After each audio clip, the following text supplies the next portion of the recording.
On rapporte, c'est le Bayhaqi, c'est un compilateur de hadith, il rapporte que le jour du jugement dernier, Allah enjoint à ses anges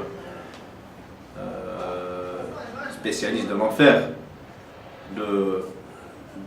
d'entraîner un tel dans l'enfer. Et au moment de vouloir le précipiter vers l'enfer, lui de s'écrier Wallah ya Rab, in kana dhanni bika la hasan. J'ai lu le hadith tout à l'heure, j'ai rigolé. Oh Dieu, je te faisais confiance. Voilà. Il était sur le point d'être précipité là. Oh Dieu, je te faisais confiance. Comment, il n'a pas, entre parenthèses, comment me lâches-tu dans cette situation gravissime? Et Allah de dire, فقال الله عز وجل ردوه أنا عند حسن ظن عبدي بي. Faites-le revenir, je suis à la hauteur de cette représentation que mon serviteur se fait de moi.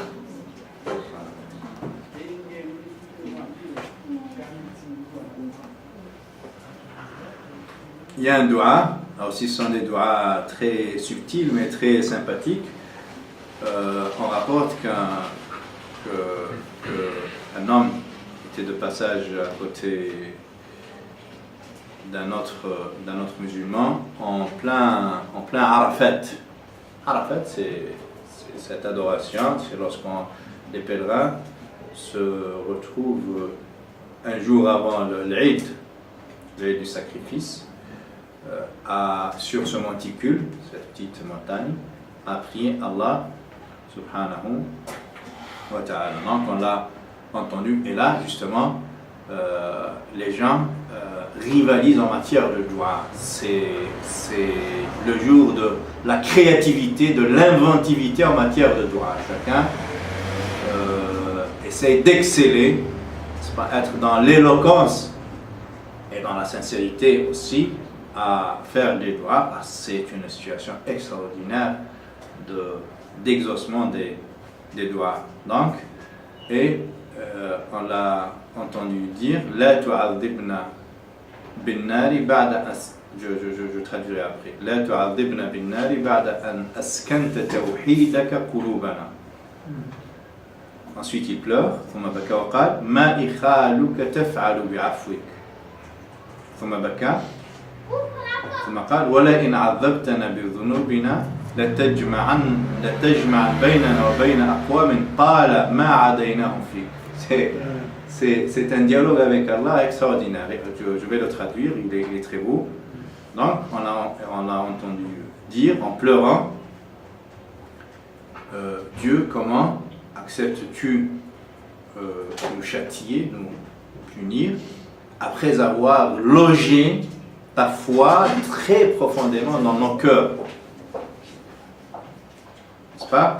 Parce que le fait d'avoir une voix authentique dans son cœur est incompatible avec le châtiment de l'enfer. Donc, première interrogation, en pleurant, il dialoguait, n'est-ce pas, dans cette intimité avec Allah. Voilà, munajat, oui, avec Allah subhanahu wa ta'ala. Ensuite, il pleure et il interpelle Allah. Donc, si tu me punis, si tu me châties, qu'est-ce que tu feras de tes qualités de magnanimité, de générosité, de pardon? Voilà, toutes ces qualités, à quoi servent-elles si, en ce moment, tu ne me pardonnes pas, n'est-ce pas? Toutes ces qualités n'auraient servi à rien du tout. Là, c'est une manière, il n'a pas dit ça, n'aurait servi à rien. Mais il a dit, à quoi servent ces qualités si tu les utilises par Allah pour m'absoudre, pour me pardonner mes péchés? Et il enchaîne, il pleure. Voilà, et dans son élan de spiritualité, de dua, c'est le moment le plus fort. Mais il lui dit, Allah, si tu nous châties, donc il était en train de penser à haute voix tout en invoquant Allah subhanahu. Si tu nous châties, par rapport à nos péchés, bien sûr, si tu nous châties, c'est bien mérité, on l'aura mérité. Mais il y a risque de nous rassembler avec des gens contre qui on a lutté toute notre vie. Je ne sais pas si vous... Donc, toute ta vie, tu l'as passé à lutter contre tel tyran, tel mécréant, voilà. Et in fine, après toute cette lutte, tout ce combat, tout ce jihad que tu as mené à longueur de ta vie, tu te retrouves avec tes adversaires, en Allah, pas tes adversaires de l'ici-bas. Parce que si tu as développé cette adversité avec eux, c'est pour la face d'Allah. N'est-ce pas? C'est l'élément distinctif, séparateur, si vous voulez, ségrégateur entre toi et eux, c'est la foi en Allah subhanahu wa ta'ala. D'où justement cette autre personne qui dit à Allah, si tu me rassembles avec ces gens-là contre qui j'ai lutté,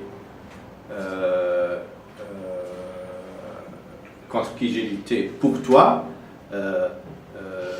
donc ils prendront leur revanche sur nous. La tushmit bina al-a'da. Donc c'est une manière de leur donner raison que de nous rassembler avec eux dans la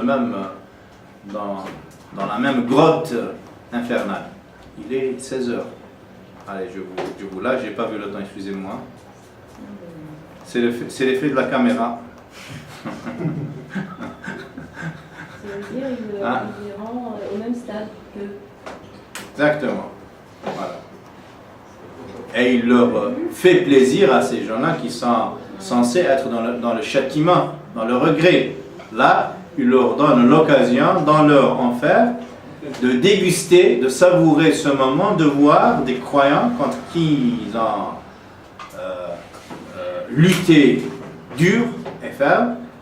C'est comme si la récompense, ces ingrats, n'est-ce pas?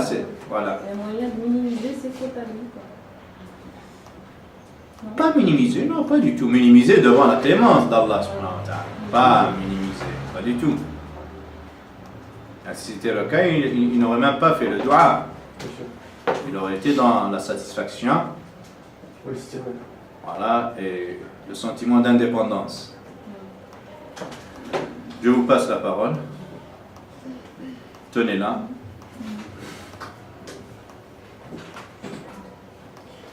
Abdel Salam, avant de faire en fait toute l'adoration, il est bon de savoir pourquoi on fait toute adoration. Rechercher par rapport au Coran, par rapport au hadith, rechercher pour l'agrément de Dieu, rechercher en fait la volonté de Dieu, ce qu'il veut, qu'on se rapproche plus de lui, pas pour faire quelque chose pour la forme, qu'il faut qu'on demande des choses conformes. Donc c'est par l'apprentissage, en apprenant tout le temps, qu'on peut faire cette aura-là, qu'on peut enrichir cette aura-là et rechercher l'agrément de Dieu. Bon, moi, je voulais te demander, hier, Tu n'as pas vu le temps passer, mon ami. Normalement, tu es censé passer à 3h30. Mon intention était de venir qu'à 15h30, tu as récompensé au-delà. Allez, c'est bon. Salam alaikum. Vas-y, fais vite. Oui, Saïna? parce que Allah, il nous dit aussi, bon, c'est un rapport, hein. Si vous faites si vous êtes obéissant, vous êtes dans l'adoration et tout, on a l'impression on n'est pas affligé et on a une guidance. C'est pour ça que je vous demandais tout à l'heure si Rachada, ça peut être aussi une finalité. C'est-à-dire que, alors, en étant dans l'adoration, donc dans les Dora et tout, dans d'autres adorations, ça nous aide aussi à passer des épreuves de manière plus, avec philosophie, ou de les accepter du moins plus facilement, et aussi on a une meilleure guidance dans nos choix, quoi. Je sais pas si ça peut être Ah oui, ça fait partie de cette maturité psychologique, cette manière d'approcher les épreuves. Ah, bien sûr, plus on se met en hauteur spirituelle, mieux on reçoit ce qui nous vient d'Allah subhanahu wa ta'ala. en bien ou en mal. En bien, on considère que c'est une épreuve. On ne verse pas dans l'euphorie, dans le contentement, dans la satisfaction. Et en mal aussi, on ne désespère pas. On sait que dans un cas comme dans un autre, nous sommes dans l'épreuve. Et cette sagesse, justement, cette maturité, on la développe à travers la pratique des différentes adorations dans le jeûne. Pas uniquement le jeûne. Le jeûne en tant que don de soi, le jeûne en tant que moment de générosité. كان رسول الله عليه الصلاة والسلام أجود الناس وكان أجود ما يكون في رمضان كان كالريح المرسلة. Il était très prodigue, très généreux, et plus généreux encore lorsqu'il jeûne, lorsqu'il est dans le mois du Ramadan. Il était plus prodigue, plus généreux que ce vent, n'est-ce pas, qui pousse les nuages et qui donne naissance aux pluies abondantes, source de toute fertilité. N'est-ce pas? Voilà, c'est l'idée du don, n'est-ce pas? Du don de soi, de disponibilité, pas forcément de l'argent. Bien sûr, lorsqu'on a l'argent, il faut faire des largesses pécuniaires, mais si on n'en a pas, il y a mille et une manières de faire des largesses, et c'est cet esprit du don qui développe en nous cette hauteur, cette sagesse, cette maturité. Oui, Mahidé. Moi, je voulais intervenir sur ce point-là, et j'ai 3 points à souligner. La première, je commencerai par celle-là, c'est que maintenant qu'on a compris l'importance de l'invocation d'Allah subhanahu wa ta'ala, il y a une question qui se pose: comment le faire? Bon, de manière instinctive, c'est demander à Allah, mais ceci dit, il y a des manières qui font qu'on peut favoriser l'écoute d'Allah subhanahu wa ta'ala. Et vous pouvez m'arrêter si je me trompe. Et les ulama, ils ont plus ou moins dessiné, ils ont donné plus ou moins quelques axes à respecter pour invoquer Allah subhanahu wa ta'ala. Et parmi ces moyens-là, c'est d'abord qu'on fait les ablutions en fait, la tawabba. Après, la deuxième chose, c'est sirbal al-qibla, c'est-à-dire d'être vers la direction de la Mecque. Quand on commence l'invocation d'Allah subhanahu wa ta'ala, il vaut mieux commencer d'abord par alhamdulillah, c'est-à-dire on remercie le bon Dieu sur ce qu'il nous donne. Et ensuite, on peut dire on peut demander ce qu'on a demandé, et à la fin, il faut clôturer par salat ala Rasul sallallahu alayhi wa sallam, salat ibrahimiyya. Et à la fin, on peut aller vers c'est donner de l'amour, c'est-à-dire sadaqa, pour que le bon Dieu. Et donc là, généralement, ça c'est vraiment les séquences qu'on peut s'octroyer pour avoir une meilleure réponse d'Allah subhanahu wa ta'ala. Ça c'était le premier point que je voulais aborder avec vous. Un deuxième point, les deux derniers points, plus ou moins ils se ressemblent, et c'est pour ça que j'ai préféré les ranger, les aborder tous les deux. C'est nous on a tendance à invoquer Allah subhanahu wa ta'ala quand on a besoin de quelque chose. Mais comme on disait tout à l'heure, l'asl c'est ad-du'a 'inda al-haja wa 'inda ghayri al-haja. C'est juste par c'est-à-dire même si alhamdoulilah, par exemple quelqu'un qui a la santé, ça ne lui empêche pas de dire oh mon bon Dieu, je veux que tu me donnes la santé, Inch'Allah. Donc c'est-à-dire quand on a besoin, même si on n'a pas besoin, vaut mieux il faut demander.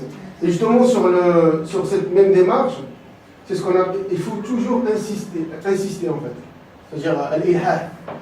Voilà. Et d'ailleurs en fait, vous allez le remarquer, sur toutes les invocations qu'on a, par exemple Hassan Muslim et toutes les invocations qu'on a, ils sont tout le temps répétés 3 fois, minimum 3 fois, parfois 7 fois, parfois 10, même Tesbih on le fait 33 fois.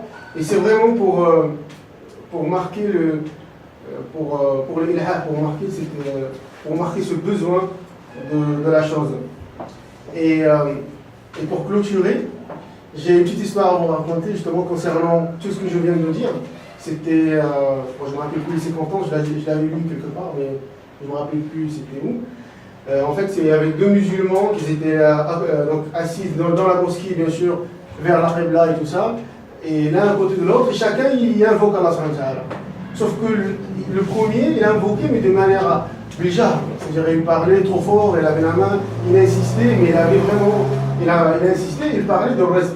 Il demandait à Allah subhanahu wa ta'ala de lui donner, de lui faciliter ses moyens financiers. Et il a tellement insisté que la personne qui était à côté de lui, il croyait qu'il était vraiment fait le hajj, c'est-à-dire qu'il avait besoin d'argent. Et donc, à la fin de dua, la deuxième personne, il voulait lui donner, il voulait l'assister, lui donner de la force, c'est-à-dire lui donner de l'argent. Alors que l'autre, il a dit non, arrêtez, alhamdoulilah, moi je suis riche, j'ai tel truc, mais c'est juste parce que il faut, inna Allah yuhibbul abd al-milhah. C'est-à-dire inna Allah yuhibbul abd al-milhah. Allah il aime donc la personne qui insiste. Et c'est juste pour insister que j'invoque Allah subhanahu wa ta'ala concernant le reste, sachant bien qu'alhamdoulilah, Allah subhanahu wa ta'ala a amani min fadli. Voilà, c'est tout ce que je voulais dire.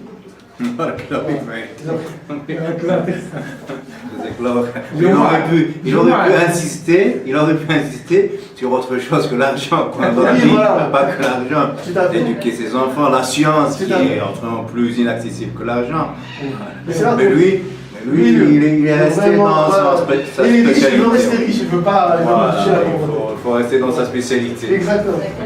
C'est un auto, non, juste pour dire à la fin. Après, je peux me tromper là. Non, tu ne t'es pas trompé, sauf que il y a si vous voulez, des niveaux de prescription. Il y a les prescriptions qui sont de l'ordre de l'obligation, du devoir, de la condition, comme je disais sine qua non. Je dis connaître Allah, avoir une idée saine d'Allah, c'est très important pour l'exaucement du dua.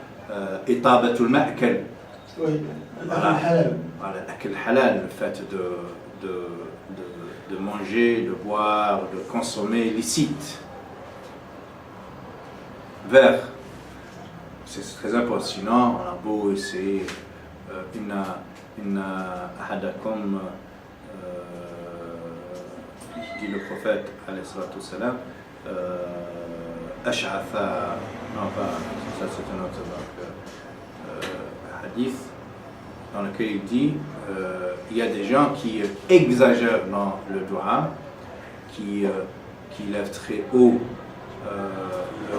leurs mains pour demander à Allah subhanahu wa ta'ala des choses, mais à côté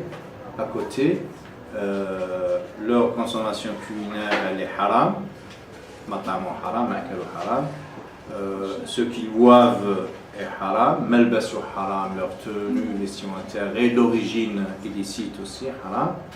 Voilà. Anna yustajabu lahu. Comment voulez-vous envisager un exaucement d'un dua pareil?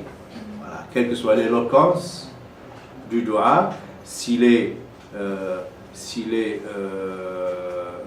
pris en tenaille par tous ses défauts, n'est-ce pas, il est avorté le dua et il n'atteint pas Allah subhanahu jalla fi'ula. Ijtinab al-i'tida aussi, ça fait partie des conditions. Voilà, demander à Allah, comme je disais tout à l'heure, de réaliser un haram, un illicite, quelque chose d'inconvenable, de blâmable.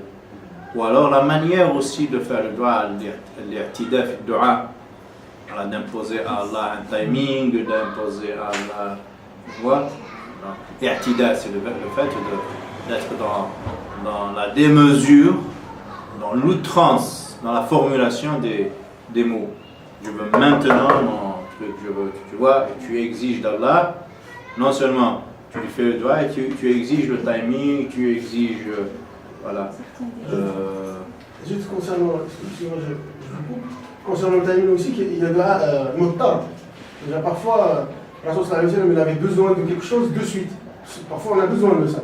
Et ça l'un n'empêche pas l'autre, ça ne veut pas dire que, c'est vrai que c'est tout dans la politesse avec Allah, c'est tout un respect.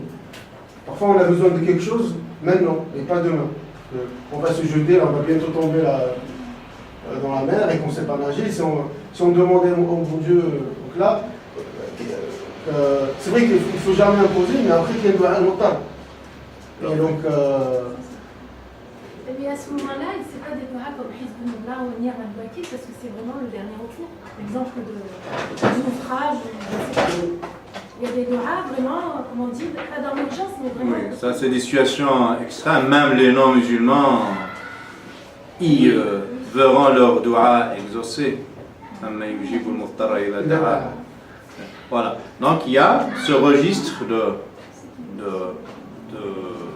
d'éléments qui sont de l'ordre de conditions sine qua non pour l'exaucement du doigt, mais il y a des adab, des règles de bienséance du doigt, pas des actes de politesse à observer en faisant les doigts sans qu'ils ne soient indispensables. Le fait d'avoir les ablutions par exemple, c'est bien de le faire, mais si on n'a pas le wudu, ça n'empêche pas de faire le doigt. Le fait d'être en face de la qibla, c'est bien de se mettre en face de la qibla, mais si on n'a pas cette description, donc on peut faire le doigt. Voilà. Je voulais te demander quelque chose, excuse-moi, par rapport à une doha de Moïse dans Surat al-Araf, une précision si c'est possible. À un moment donné, à Moïse, quand il reçoit il revient vers son peuple et qu'il a vu qu'ils ont pris le bout, il demande à Allah, Seigneur, pardonne à moi et à mon frère et fais-nous entrer en ta miséricorde, car tu es le plus miséricordieux des miséricordieux. Et je me demandais pourquoi il utilise le verbe entrer en ta miséricorde, parce qu'en général, on demande fais-moi entrer, fais-moi miséricorde. D'ailleurs, plus bas, dans le verset 155, il demande à Allah de pardonne-nous et fais-nous miséricorde. Et je voulais savoir s'il y a une nuance. Subtilité, elle doit certainement exister, mais là, pris au dépourvu, je ne saurais pas C'est linguistique. te répondre. Moi, miséricorde. Intermédiaire, tâche, les verts. Je rajoute par rapport à ce que le frère vient de dire, donc tous les moments d'exaucement, c'est le moment propice où Allah il exauce les doigts. Donc je rajoute donc, la prosternation, je pense que vous l'avez cité tout à l'heure. Non, tu n'es pas cité. La prosternation. En état de prosternation, entre l'adhan et l'iqama, c'est-à-dire entre l'appel à la prière et le déroulement, le commencement de la prière.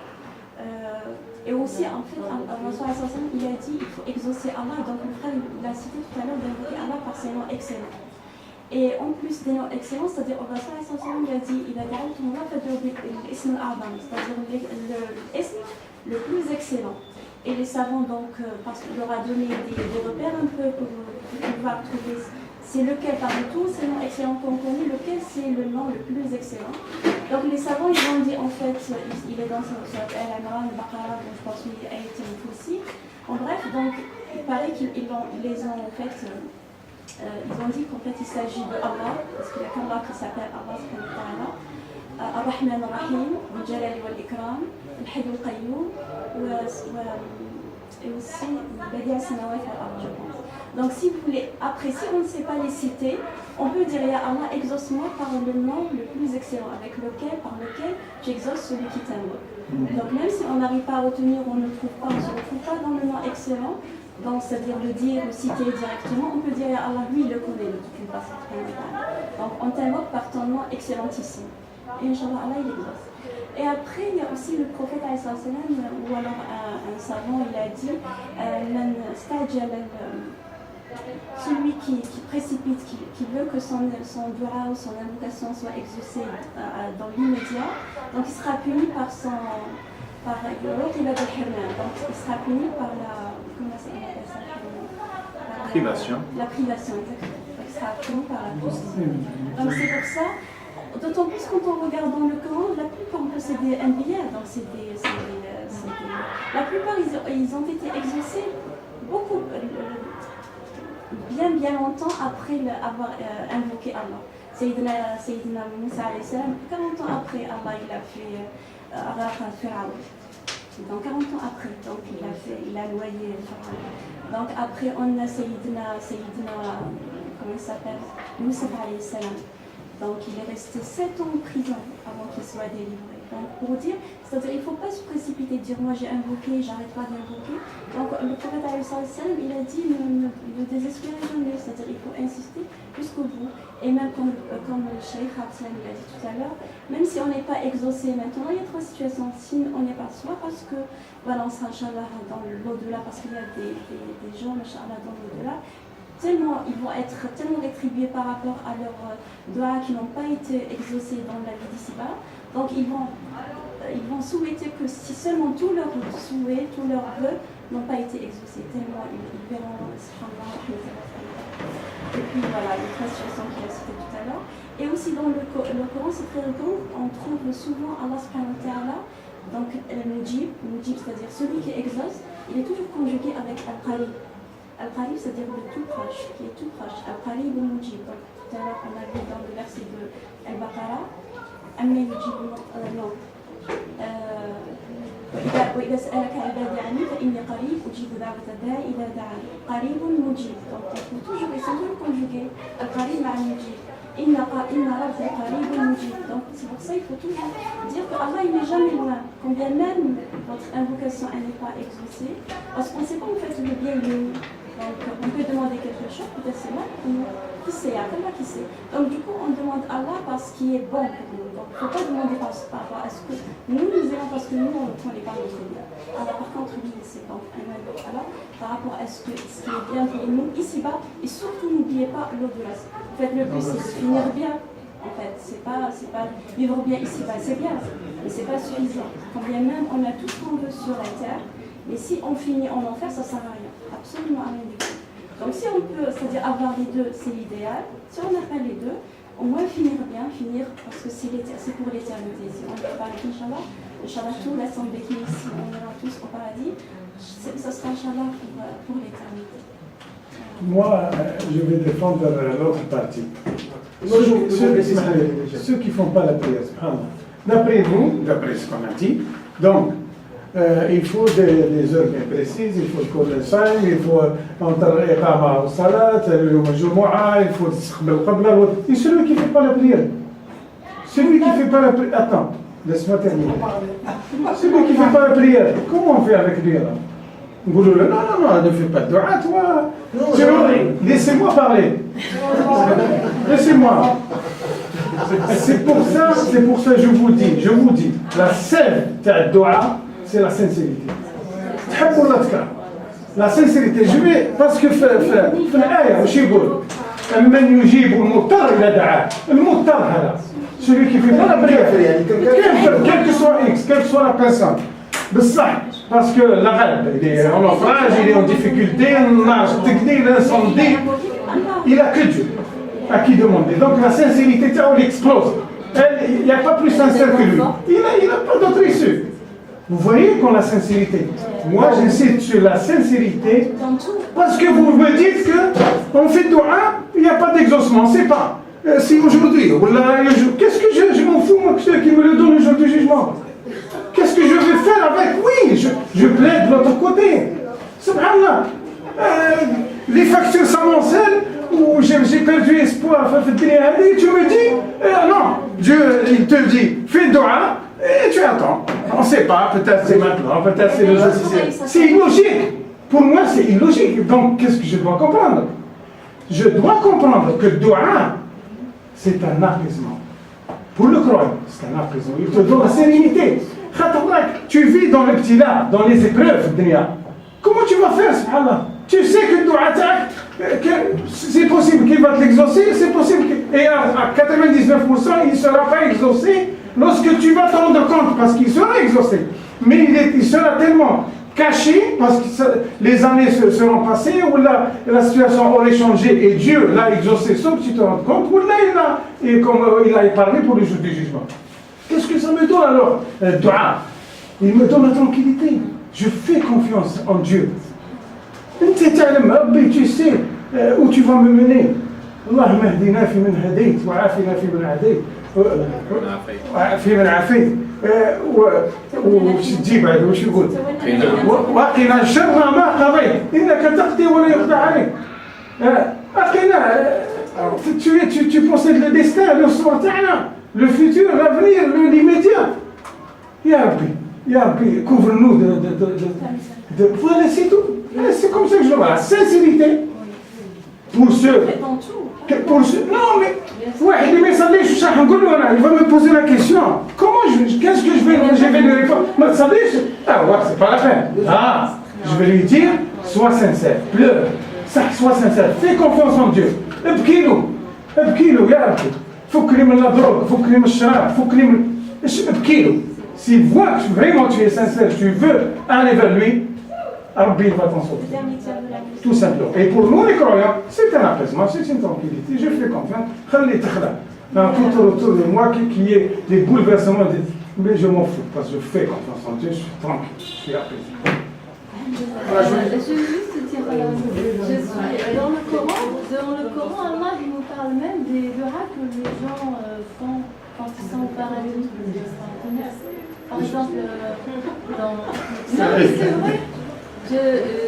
Des louanges. Quand il dit dans Arafat. Il remercie Allah pour les avoir établis. Oui, Alhamdulillah, الذي أحلنا دار المقامة من فضله لا يمسنا فيها نصب ولا يمسنا فيها لغوب. Allah, on remercie. Allah, on est dans la reconnaissance. Allah qui a honoré son engagement et qui nous a fait mériter le paradis, pas par notre effort, mais par sa miséricorde et sa générosité. Subhana rabbika rabbil izzati amma yasifun wa salamun al mursalin walhamdulillahi rabbil alamin.